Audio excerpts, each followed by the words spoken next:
Vous êtes peut-être de ceux, de celles qui apprécient chanter et exercer leur voix sous la douche ou dans la voiture, ou encore de ceux qui ont besoin d'optimiser ces moments-là pour arriver à tout entrer dans leur emploi du temps.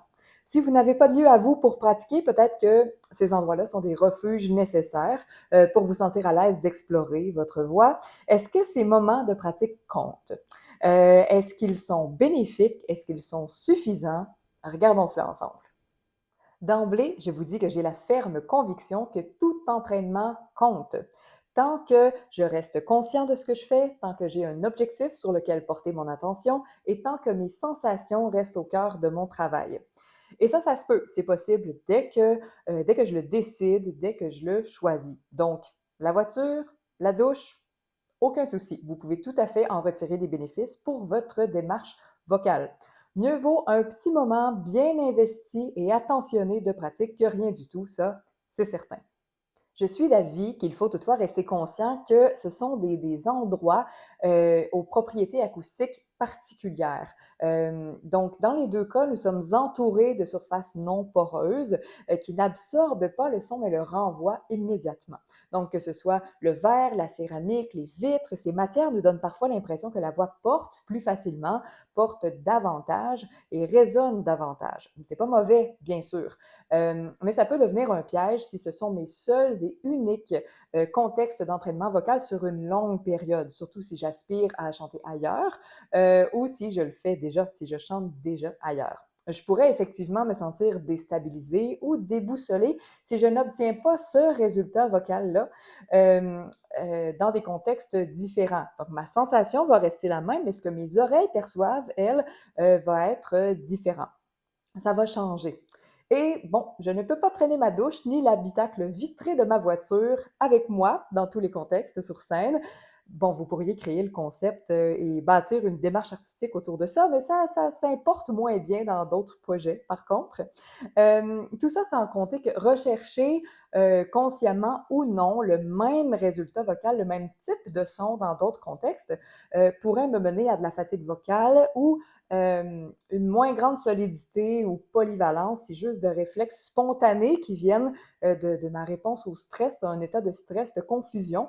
Bon, à moins que je connaisse et maîtrise assez mon instrument pour faire des choix et des actions judicieux pour me rapprocher du thème que je recherche.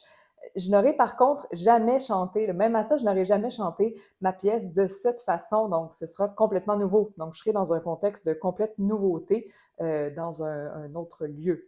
C'est à y penser.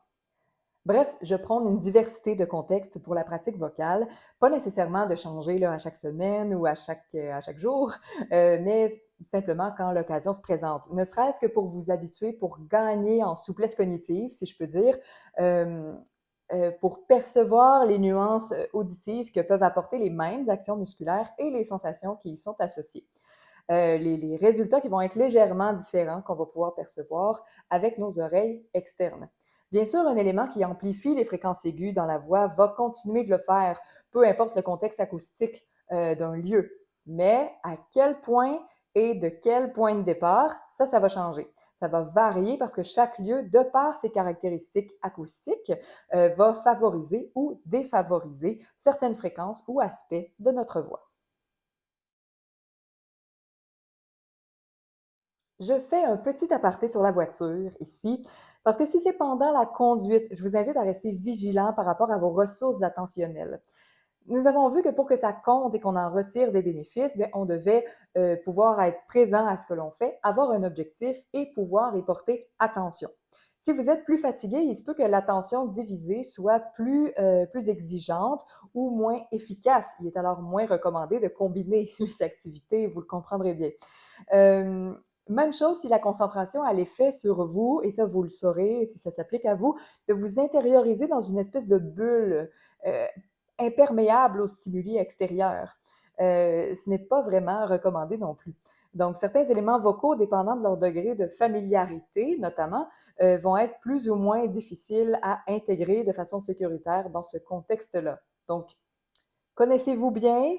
Faites toujours vérifier l'état de vos ressources attentionnelles, physiques, psychologiques, etc., avant de faire ça en même temps que la conduite.